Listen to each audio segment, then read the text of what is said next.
अब देखिए दोस्तों, अरस्तू ने कुछ परिवार, संपत्ति और दास प्रथा के बारे में कुछ बातें कही हैं, जिसको समझना ज़रूरी है। कई बार एग्ज़ाम में क्वेश्चन आ जाता है कि अरस्तू ने दास प्रथा के बारे में कौन-कौन सी बातें कही हैं या उसने दास प्रथा को उचित क्यों ठहराया है या वगैरह-वगैरह। परिवार या संपत्ति को लेकर भी कई बार क्वेश्चन आ जाता है। तो अरस्तू परिवार, संपत्ति और दास प्रथा के बारे में क्या बातें कहता है, अब हम इसको समझने जा रहे हैं। अरस्तू ने यह मत प्रकट किया है कि स्त्री स्वभावतः पुरुष से हीन होती है, अतः पुरुष की अधीनता में ही उसका कल्याण है। अरस्तू के अनुसार स्त्री और पुरुष में वही संबंध है जो दास और स्वामी में है, शारीरिक श्रम करने वाले और मानसिक कार्य करने वाले में है। स्त्री की संकल्प शक्ति क्षीण होती है, अतः वह स्वतंत्र रहने के योग्य नहीं है। देखिए दोस्तों, अरस्तू ऐसा मानता है कि जो स्त्रियां हैं वो पुरुषों से हीन हैं, यानी कि उनसे कमज़ोर हैं। इसके लिए उसने कुछ बातें बताई, जैसे कि स्त्री पुरुष का वही संबंध है जो दास और स्वामी में है और जो शारीरिक श्रम करने वाले और मानसिक श्रम करने वाले में है। आचार्य मनु ने भी यही कहा था, ना स्त्री स्वतंत्र मर्हति, अर्थात स्त्री स्वतंत्र रहने योग्य नहीं है। अरस्तू की दृष्टि में स्त्री के लिए सर्वोत्तम स्थान घर की चारदीवारी है, जहां वह घरेलू मामलों में सर्वोच्च होती है, परंतु घर के बाहर के मामलों में वह पुरुष के अधीन रहती है। इस अंतर को मिटाने का प्रयत्न नहीं करना चाहिए, जैसा कि प्लेटो ने रिपब्लिक के अंतर्गत किया था, बल्कि उसे बढ़ावा देना चाहिए, क्योंकि परस्पर विरोधी गुण ही एक दूसरे को आकर्षित करते हैं। देखिए दोस्तों, अब प्लेटो की अगर हम बात करें तो प्लेटो ने स्त्री और पुरुष को अपनी बुक रिपब्लिक के अंतर्गत समान योग्य माना था। उसने कहा था कि दोनों में समान योग्यता पाई जाती है, लेकिन अरस्तू कह रहा है ऐसा कुछ भी नहीं है। जो पुरुष होता है वो स्त्री से काफ़ी ताकतवर होता है, स्त्री पुरुष के अधीन ही रहती है और उसे रहना चाहिए। अरस्तू कहता है कि इस अंतर को हमें ख़त्म भी नहीं करना चाहिए, समाप्त भी नहीं करना चाहिए। पुरुष की शोभा आदेश देने में है और स्त्री की शोभा उसका पालन करने में है। तो फ्रेंड्स, ये जो विचार हैं वो अरस्तू के हैं। अरस्तू, मैं बार बार ज़्यादा समझा नहीं रहा हूँ, बस एक ही बात कह रहा हूँ कि अरस्तू जो कह रहा है उसका टोटल कहने का मतलब यही है कि स्त्रियां पुरुषों से हीन हैं, ये अरस्तू मानता है। अरस्तू के शब्दों में, अपने जन्म के समय से ही कुछ लोग पराधीनता के लिए नियत होते हैं और कुछ लोग शासन करने के लिए। देखिए दोस्तों, अब अरस्तू कह रहा है कि कुछ लोग अपने जन्म से ही कुछ ऐसे बने होते हैं कि वो गुलाम बनकर रहते हैं, और कुछ लोग अपने जन्म से ही ऐसे होते हैं, उनके अंदर कुछ ऐसे गुण होते हैं कि वो शासन करने के लिए बने होते हैं।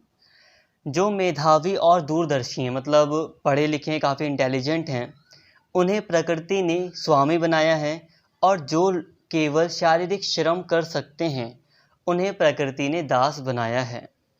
प्राचीन यूनानी दार्शनिक शारीरिक श्रम को बौद्धिक कार्य की तुलना में अत्यंत हेय मानते थे, मतलब गिरा हुआ मानते थे। अरस्तू के अनुसार जैसे शरीर की सार्थकता इसमें है कि उस पर बुद्धि का नियंत्रण रहे, वैसे ही हीन व्यक्तियों पर श्रेष्ठ व्यक्तियों का शासन उपयुक्त होगा। इस आधार पर अरस्तू दास प्रथा को उचित ठहराता है। तो देखिए फ्रेंड्स, पहले हमने बात की कि स्त्रियों को उसने किस नज़र से देखा। स्त्रियों को उसने पुरुषों की तुलना में हीन बताया। अब दूसरी तरफ अगर हम दास प्रथा की बात कर रहे हैं तो अरस्तू कह रहा है कि कुछ लोग जन्म से ही शासन करने के लिए बने होते हैं और कुछ लोग जन्म से ही गुलामी करने के लिए बने होते हैं। जो लोग शारीरिक श्रम करते हैं उन्हें, मतलब वो बहुत ही गिरी हुई दृष्टि से देखता है। अरस्तू कहता है कि देखो, शरीर को कंट्रोल करने के लिए बुद्धि की ज़रूरत होती है। बुद्धि जो होती है वो शरीर को नियंत्रित करती है। बिल्कुल इसी तरह अरस्तू कह रहा है कि जो शारीरिक श्रम करने वाले व्यक्ति हैं उन पर भी बौद्धिक कार्य करने वाले व्यक्तियों का शासन होना चाहिए। इस तरह अरस्तू दास प्रथा को उचित ठहराता है। दास प्रथा में क्या होता है कि उसके अकॉर्डिंग अगर कहा जाए तो दास प्रथा के अंतर्गत जो शासक वर्ग होता है वो शारीरिक श्रम करने वाले व्यक्ति को नियंत्रित रखते हैं। तो इसलिए अरस्तु के अकॉर्डिंग दास प्रथा बिल्कुल सही है। अरस्तु के राजनीतिक चिंतन में परिवार का महत्व इसलिए है क्योंकि परिवार वह प्रासंगिक संगठन है जिससे आगे चलकर राज्य की उत्पत्ति होती है। परिवार एक प्राकृतिक संस्था है जो दैनिक आवश्यकताओं की पूर्ति के लिए स्थापित की जाती है। यह संस्था पहले ग्राम के रूप में और फिर राज्य के रूप में विकसित होती है। परिवार में ही बच्चों का जन्म और लालन पालन होता है और वहीं वे परस्पर प्रेम और नैतिकता का पहला पाठ सीखते हैं। इस तरह परिवार न केवल स्वाभाविक और आवश्यक है बल्कि वह सद्जीवन का आधार भी है। प्लेटो ने स्त्रियों के साम्यवाद की जो योजना रखी थी उसके अंतर्गत बच्चों के लिए माता पिता का दुलार पाने के अवसर समाप्त हो जाएंगे, अतः वे नैतिक जीवन के आरंभिक स्रोत से वंचित रह जाएंगे। तब वे विस्तृत समाज में अच्छे नागरिक कैसे बन सकेंगे। परंपरा का प्रेमी अरस्तु परिवार एवं संपत्ति को इसलिए भी महत्व देता है कि यह संस्था युगों से अक्षुण्ण रही है, मतलब बनी हुई रही है। अतः रिपब्लिक के अंतर्गत प्लेटो ने इस संस्था का अंत करने का जो सुझाव दिया था वह भ्रामक है अरस्तु के हिसाब से। देखिए दोस्तों, जब हमने प्लेटो को पढ़ा था तो मैंने आपको काफ़ी सारी बातें बताई थी, बट कोई नहीं, मैं यहाँ पे आपको थोड़ा सा दोबारा बताता हूँ। देखिए, प्लेटो ने अपने सिद्धांत में दार्शनिक राजा वगैरह की बात की थी, स्त्रियों और संपत्ति के साम्यवाद की बात की थी, मतलब कि निजी संपत्ति नहीं होगी, निजी परिवार नहीं होगा, सभी लोग जो शासक वर्ग होगा उसके कई सारे परिवार होंगे जो आपस में मिलकर रहेंगे। किसी को नहीं पता होगा कि मेरा बच्चा कौन सा है या मतलब मेरा परिवार कौन सा है, सब ऐसे रहेंगे मिलजुल कर, और जो बच्चे होंगे उन्हें शिक्षा के लिए भेज दिया जाएगा जिससे वो माँ बाप के प्रेम से दूर रहेंगे। तो प्लेटो ने कुछ ऐसी बातें की थी। अब अरस्तु बिल्कुल इससे अलग बातें कर रहा है। अरस्तु कह रहा है कि निजी परिवार होना चाहिए, क्योंकि निजी परिवार में जो परिवार के लोग होंगे वो एक दूसरे को समझेंगे, मतलब एक दूसरे के साथ प्रेम के बंधन में बंधे रहेंगे। और अरस्तु ने ये भी कहा था कि परिवार की शुरुआत होती है तभी राज्य बनता है। अरस्तु के बारे में जब हमने राज्य का सिद्धांत पढ़ा था तो हमने बात की थी कि अरस्तु ने बोला था कि सबसे पहले परिवार का गठन होता है अपने आप, फिर धीरे धीरे एक परिवार से दो परिवार बनता है, जब पुत्र वगैरह हो जाते हैं तो दूसरा परिवार बनता है, तो कई सारे परिवार अस्तित्व में आते हैं, फिर राज्य बनता है। तो इसलिए उसने परिवार को बहुत ज़्यादा इम्पोर्टेंस दी है। प्लेटो ने इतनी इम्पोर्टेंस नहीं दी, प्लेटो ने निजी परिवार की बात नहीं की। परिवार के अस्तित्व की रक्षा के लिए संपत्ति आवश्यक है, क्योंकि यदि परिवार के पास निजी संपत्ति नहीं होगी तो वह शीघ्र ही छिन्न भिन्न हो जाएगा। निजी संपत्ति की संस्था इसलिए भी उपयोगी है क्योंकि संपत्ति का निजी स्वामित्व मनुष्य को उसकी सुरक्षा और अभिवृद्धि की प्रेरणा देता है। इसी के जादू से मनुष्य धूल को कंचन, यानी कंचन मतलब होता है सोना, कंचन में बदल देता है। तो फ्रेंड्स, जब हमने प्लेटो को पढ़ा था तो प्लेटो ने संपत्ति के साम्यवाद यानी कि सामूहिक संपत्ति की बात की थी। जो शासक वर्ग वगैरह के पास जो संपत्ति होगी वो सामूहिक होगी, प्लेटो ने ये कहा था, निजी संपत्ति की बात नहीं की थी। अब अरस्तु ने निजी संपत्ति की बात की। अरस्तु ने कहा है कि निजी संपत्ति होनी चाहिए। अब अरस्तु ऐसा इसलिए भी कह रहा है कि जब निजी संपत्ति नहीं रहेगी, जब सार्वजनिक संपत्ति होगी तो लोग उसकी देखभाल नहीं करेंगे और वो संपदा एक दिन नष्ट हो जाएगी। कोई भी चीज़ है जो सार्वजनिक है, सब लोग किसी चीज़ का यूज़ करते हैं तो कोई उसकी देखभाल नहीं करता, बट जब वो प्राइवेट हो जाती है, किसी की अपनी चीज़ होती है, तो वो उसकी काफ़ी अच्छे से देखभाल करता है। यहाँ पर ये तर्क अरस्तु के द्वारा दिया गया, जो कि काफ़ी सही भी प्रतीत होता है।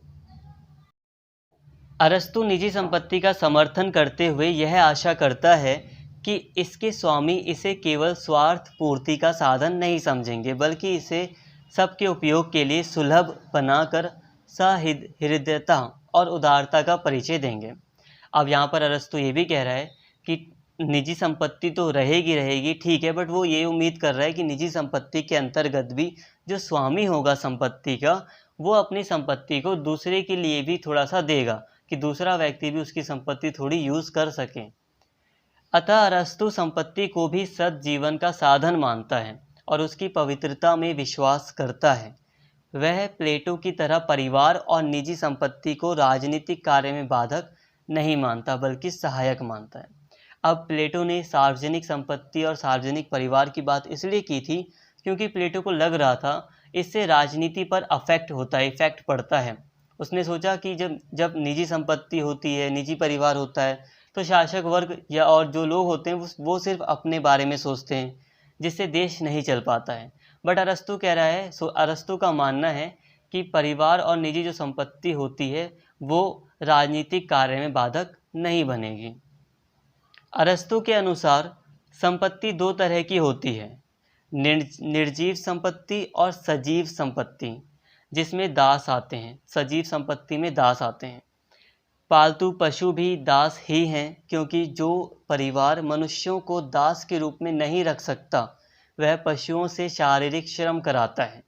इस दृष्टि से भी दास प्रथा नैतिक जीवन की सिद्धि के लिए आवश्यक है। तो यहाँ पर अरस्तू ने संपत्ति को दो तरह की बताया है, निर्जीव संपत्ति और सजीव संपत्ति। सजीव संपत्ति के अंतर्गत उसने जानवरों वगैरह को या दास वगैरह को रखा है, और यहाँ पर उसने दास प्रथा को एक बार फिर से नैतिक दृष्टि से उचित ठहराया है। स्वामी के दृष्टिकोण से दास प्रथा इसलिए उचित है क्योंकि यह उसे बौद्धिक कार्य के लिए आवश्यक अवकाश प्रदान करती है, और दास के दृष्टिकोण से इसका लाभ यह है कि वह स्वयं तो सद्गुण की क्षमता से शून्य होता है, परंतु अपने स्वामी की सेवा करते हुए सद्जीवन का लाभ प्राप्त कर सकता है। अब देखिए दोस्तों, अरस्तू कह रहा है कि स्वामी के लिए दास प्रथा इसलिए आवश्यक है क्योंकि दास स्वामी का कई सारा शारीरिक काम कर देते हैं। इससे होता यह है कि स्वामी को शारीरिक काम करने की ज़रूरत नहीं होती, उसको अवकाश मिलता है, शारीरिक काम से मुक्ति मिल जाती है। तो अब वो सोचता है, चिंतन करता है और कुछ अच्छा कार्य करता है, बुद्धि वाला काम कर पाता है। इसलिए स्वामी के लिए दास प्रथा अच्छी है। और फिर यहाँ पर कह रहा है कि दास के लिए भी दास प्रथा बहुत अच्छी है, क्योंकि अरस्तू कहता है कि देखो, दास के पास अपना कोई सद्गुण नहीं होता। सद्गुण का मतलब है उसके पास कोई अच्छी क्वालिटी नहीं होती, उसके पास कोई ऐसा गुण नहीं होता जिससे वो सद्जीवन प्राप्त कर सके। अरस्तू कहता है कि दास के पास ऐसा कुछ होता नहीं है।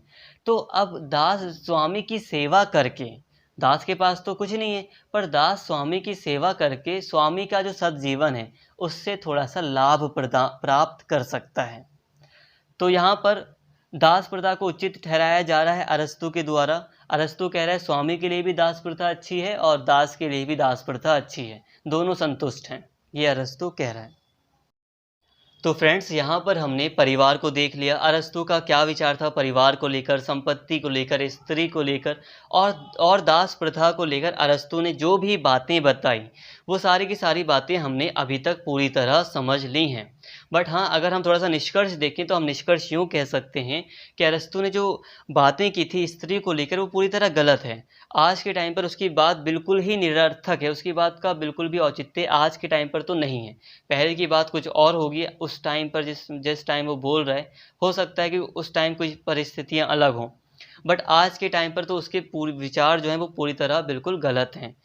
इसी तरह जो दास प्रथा का उसने समर्थन किया है, आज के टाइम पर ये एक अमानवीय और अप्राकृतिक ये प्रथा मानी जाती है, इसका बहुत ज़्यादा विरोध होता है। आज के टाइम पर इसका बिल्कुल भी औचित्य नहीं माना जा सकता, पर फिर भी हो सकता है कि हमें उस समय की परिस्थितियों के बारे में ज़्यादा जानकारी ना हो, क्योंकि उस परिस्थिति में आज से लगभग 2400 साल पहले जब अरस्तू था, 2300 साल पहले, तो उस समय की परिस्थितियाँ, यूनान की परिस्थितियाँ अलग होंगी। वहाँ पर दास प्रथा लंबे समय से प्रचलित थी, दास प्रथा चली आ रही थी, स्त्रियों को हीन दृष्टि से पहले भी देखा जाता था। तो हो सकता है कि उसने अपनी परिस्थितियों को देखकर ही अपने सिद्धांतों को प्रस्तुत किया। फ्रेंड्स, इसी तरह आप अपना निष्कर्ष और भी बड़ा कर सकते हैं, अपनी कुछ बातें भी डाल सकते हैं निष्कर्ष बनाकर। बाकी हमने काफ़ी अच्छे से सभी टॉपिक्स को, अरस्तू के सभी टॉपिक्स को पढ़ लिया है पूरी तरह। हमारा अरस्तू का जो सिद्धांत का जो टॉपिक है वो सारे पूरी तरह हमारा कंप्लीट होता है। कोई भी क्वेश्चन आएगा आप डेफिनेटली करके आ जाओगे आसानी से। तो प्लीज़ फ्रेंड्स, आज की इस वीडियो में फ़िलहाल इतना ही। अगर आपको वीडियो अच्छी लगी हो तो प्लीज़ चैनल को सब्सक्राइब कर लेना और इस वीडियो को ज़्यादा से ज़्यादा शेयर करना, कमेंट करना और लाइक करना। Thank you.